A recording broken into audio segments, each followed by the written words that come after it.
Vous pourriez penser que le monde est toujours un endroit sûr, quel que soit là où vous vous trouvez.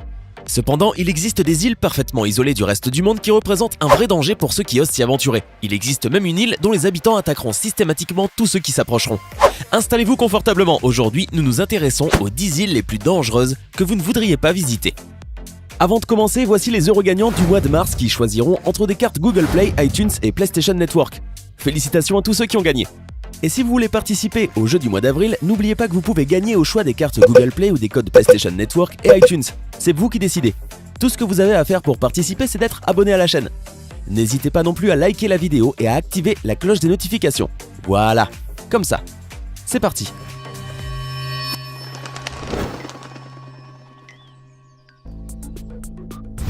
L'île de Ramree. C'est une petite île au large de Miami, anciennement connue sous le nom de Birmanie. L'île de Ramree est envahie par des milliers de crocodiles d'eau salée, certains pouvant peser jusqu'à 907 kg. Ces crocodiles ne semblent a priori pas représenter un danger mortel, mais en fait vous vous en doutez, ils sont capables de devenir agressifs et d'attaquer toute personne qui pénètre dans leur habitat naturel.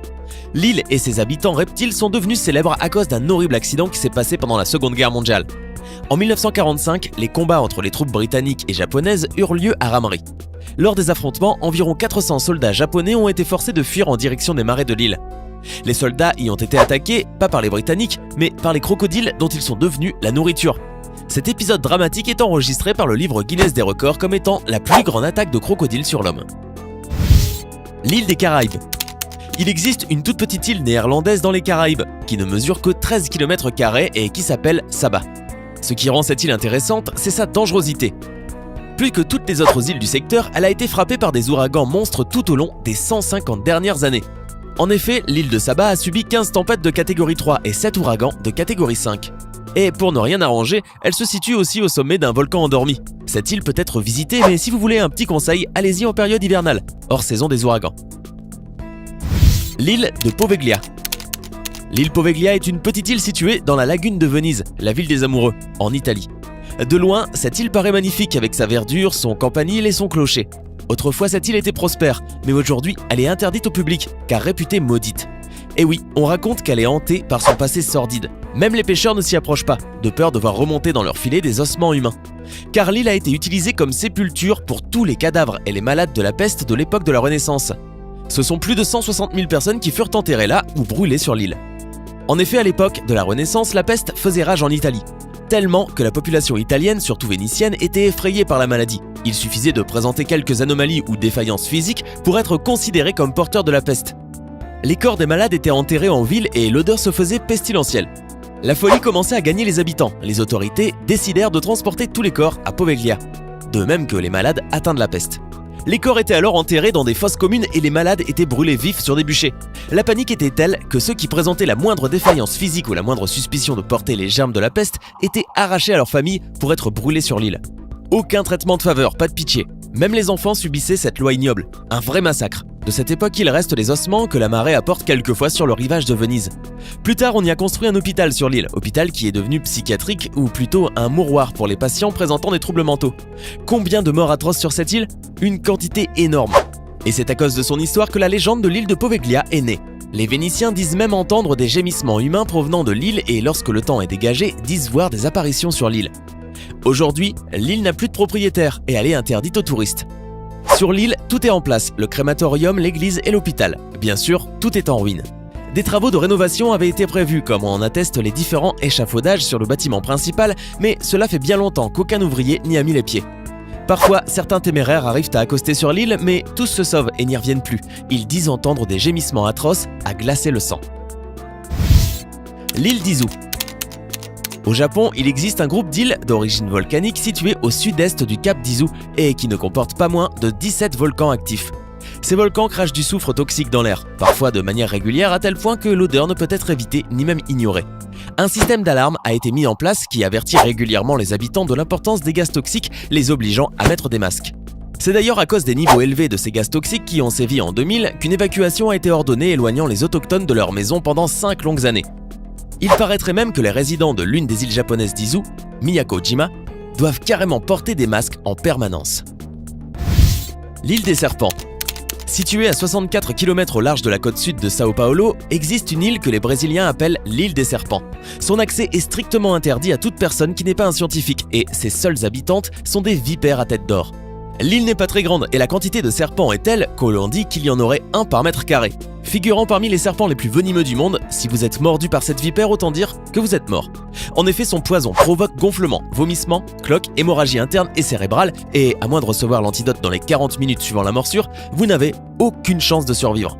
Maintenant que vous savez à quel point ces serpents sont dangereux, vous comprenez mieux pourquoi ces vipères sont les seuls habitants de cette île subtropicale depuis des centaines d'années. L'île de Fraser. Comment parler des îles les plus dangereuses du monde sans parler de l'Australie? Et pour l'entrée de ce pays dans cette vidéo, je vous réserve un des lieux les plus dangereux au monde, les plages de l'île de Fraser. Les raisons, elles sont nombreuses.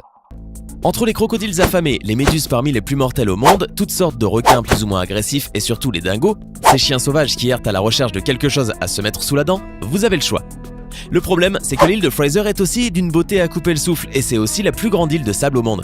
De nombreuses expéditions de touristes sont donc organisées chaque année. Mais rassurez-vous, si vous restez sur les chemins qui vous sont réservés, rien ne peut vous arriver. Great Isaac Cay. Dans les années 1850, deux gardiens décident de s'installer sur le petit îlot de Great Isaac aux Bahamas. Un phare est érigé en 1852 afin d'orienter les bateaux naviguant à l'intérieur du triangle des Bermudes. Pendant plus de 100 ans, des gardiens se relaient pour assurer l'entretien du phare. Mais en 1969, les deux employés alors en service disparaissent subitement. Bien qu'on ignore ce qu'il s'est réellement passé, les deux hommes ont sûrement été victimes d'un ouragan. La légende raconte qu'un navire s'y serait aussi échoué au 19e siècle et que seul un enfant y aurait survécu. Sa mère hanterait l'île depuis tous les soirs de pleine lune. L'île Gruinard. C'est une toute petite île écossaise qui fait environ 2 km de long sur 1,5 de large. Elle a pourtant été reconnue comme l'un des endroits les plus dangereux de la planète car elle avait servi de lieu d'expérimentation. En effet, en 1942, pendant la Seconde Guerre mondiale, le Royaume-Uni, en pleine préparation de la guerre bactériologique, a lâché sur cette île une bombe d'anthrax pour en mesurer l'impact sur l'environnement. C'est l'histoire de Gruinard qui est devenue tellement contaminée qu'elle a dû être mise en quarantaine. De grands panneaux d'avertissement ont été placés partout sur l'île prévenant qu'elle était contaminée et de ce fait interdite à quiconque voudrait y venir. L'anthrax est une véritable menace car il suffit d'une petite quantité pour rendre une ville entière inhabitable pour des générations.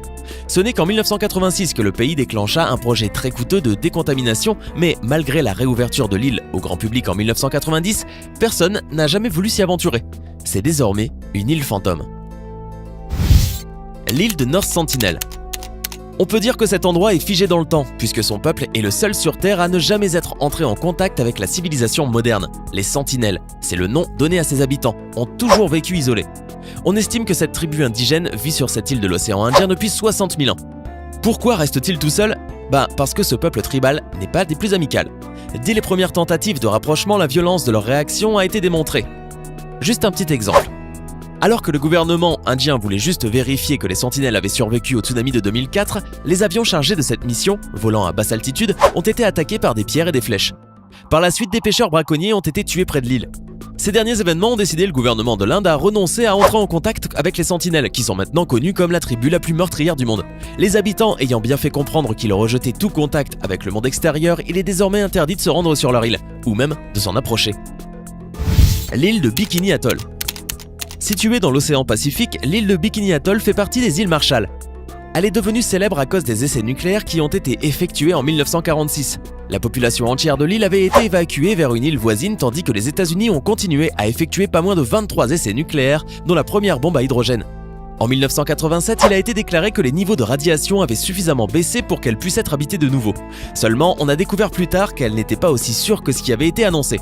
Les fruits de mer, les plantes et autres aliments avaient eux aussi été touchés. On raconte que l'île est encore contaminée et que beaucoup d'habitants d'origine refusent d'y revenir. Par ailleurs, un manque de pêche dans la région depuis les 65 dernières années a poussé une grande population de requins à s'installer tout autour de l'île. Les îles Farallon. Les îles Farallon sont un groupe de petites îles qui se trouvent à 40 km à l'ouest de San Francisco. Ces endroits sont interdits d'accès et dangereuses car entre 1946 et 1970, 47 800 fûts radioactifs de faible activité ont été déversés au fond de l'océan, un emplacement qui reste inconnu. Les risques ou les dangers pour les hommes et l'environnement sont eux aussi incertains, mais une chose est sûre, si les conteneurs se déversent ou s'agitent, cela pourrait causer une catastrophe environnementale sans précédent. Pour rajouter un danger, si tant est que cela ait été nécessaire, la grande population d'éléphants de mer résidant ici attire beaucoup de grands requins blancs.